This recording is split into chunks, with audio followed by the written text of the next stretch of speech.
Do certain projects make more money than others? Yeah.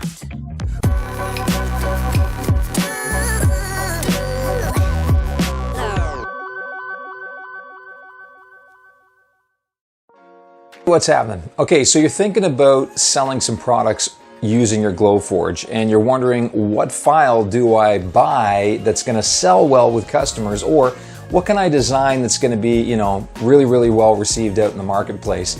Well, here's the thing. There's a lot of factors that go into which project you want to do to sell to your customers. And the reason I say that is because there are a few factors that you have to consider when deciding on this. It's not just enough to go to Etsy and grab an SVG that you think, wow, that looks amazing, that's so pretty, that's beautiful, I'm going to sell a ton of them. Or for that matter, somebody tells you you're going to sell a ton of them because they're selling a ton of them. Because what works for some people is not going to work for others. And that really boils down to, again, as I said, a few factors. Number one, material cost. Some projects look fantastic. Maybe that's like a 10-layered, letter that's beautiful and looks really cool, or a 10-layered mandala. You think, oh, wow, that looks amazing. That would look really great on my wall in the office. Well, that's great, but there's 10 layers to it. And how many of those can you get out of a single sheet that you would cut or engrave in your Glowforge? If it costs $30 in materials, because it uses 10 sheets of whatever material you use, and you can only charge 40 bucks for it out in the marketplace, well, guess what? You're only making $10 off that product. So it's really, really, really important to take a look at the material cost, the cost of goods sold for a particular project before you go dropping money on the SVG and buying the design. Or for that matter, spending a great deal of time trying to design something that you think is going to be really, really well received. So, number one, material costs, very, very important. The other thing to think about, the other factor to consider is how much time is it going to take to cut or engrave it in your Glowforge or laser cutter. Some projects take hours. I do a pub sign, and I think I showed it to you in a previous video, that takes me, with assembly and everything, almost 3 hours to make. Now, there's a reason why I don't sell a lot of them. And the reason being is because I don't promote it. The reason I don't promote it is because it just, in terms of time and cost, I couldn't charge enough to cover the amount of time that I spend in the Glowforge cutting and engraving that thing. I would have to charge $500 or more for the thing in order for it to be viable as a product that I would sell in my business. I can only do, like, if it's taking me 3 hours out of my day to do one of these signs with design, engraving, cutting, and assembly at the end of it, let's call it 3 hours. It's probably more than that, actually, now that I think about it, but we'll say 3 hours. I can only do 4 in a 12-hour day. So, I mean, for the time that it takes, my time is expensive. Everybody's time is expensive, for that matter. For the material cost that it has, is it really viable in terms of like how much I can, like, because people are only going to pay what they want to pay for something. You're not, just because you think it's amazing doesn't mean that you can charge thousands of dollars for it, just because it's something you've taken a great deal of time and effort and pride in. So it's what the market will bear. It's what customers are going to be willing to pay for that particular product, right? So you've got to take that into consideration. And the other thing that really matters is your level of passion when it comes to the product that you sell to your customers. The reason why I say passion is because passion is contagious. If you really love the product and you really resonate with it, well, chances are your customers are going to be passionate and resonate with it, about it, and resonate with it, because it's going to come out in your branding. It's going to come out in the marketing of that product in your website or in your Facebook Marketplace ads or in your Etsy store. Passion really does convey a great deal. If somebody's like, you're not going to open up a cafe if you don't like coffee, right? So, why would you create a project or a product that you're not, 100% in love with? It's just not going to sell because you're not going to be crazy about promoting it, and you're not going to be in love with it, so then people aren't going to be in love with it either. So there's 3 factors that are super, super important when you're trying to consider what product to sell on your website or your Etsy store or on Facebook Marketplace. I see a lot of people asking in Facebook groups, they'll post what's your best seller? Tell me your best seller. Well, what works for some may not work for you. So it makes me cringe every time I see that, actually, because I think to myself, that person has gone through the time and effort, hopefully, probably, to decide whether it makes sense in terms of material cost and what they can charge for it. It makes sense in terms of the time that it takes for them to either design it or to, engrave it or cut it in their Glowforge. And chances are they're probably passionate about it too, or they like it at least a lot, right? So that it resonates with them and it resonates with their customers.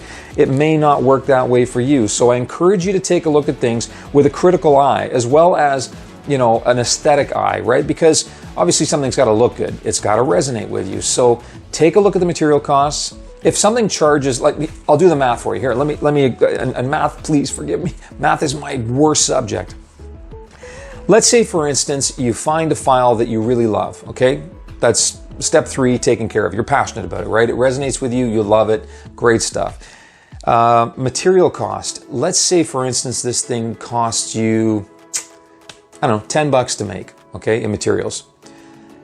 It takes $10 to make in materials, and it takes you a couple of hours to, let's say it takes an hour, just for ease of math. So it costs $10, it takes you an hour, okay? And you have to decide what an hour of your time is worth. And it's very important to establish that very early on in your business. How much, like if somebody was to come to you and say, I need an hour of your time and I'm willing to pay for it, how much would you charge them for that hour? It's going to be different for family and friends, obviously, but a complete stranger. So how much would you charge that complete stranger for an hour of your time? Let's call it $50, okay? So now we've got a material cost of $10. We've got an hour of your time, which is $50, okay? So now it's costing $60 out of our day, out of our time, and out of materials in order to create this project. How much money can you charge for that $60 item? That cost to you is $60. How much are customers going to be willing to pay for that item that costs you $60? Because you can't play around with the material costs. They are that's a hard cost, as it were, okay? That's costing you $10 no matter what. The time that you take on it in terms of your time is what's flexible, because you can charge, if you say, you know what, I would charge $50 for an hour of my time. Well, guess what? You may have to actually, pare that down to say $20. So now you've got a $30 item in terms of cost. And that's not even equating to the electricity that you're using, et cetera, but we won't get into the minutia of it. So it's $30 cost. Now, are people willing to pay 3 times that?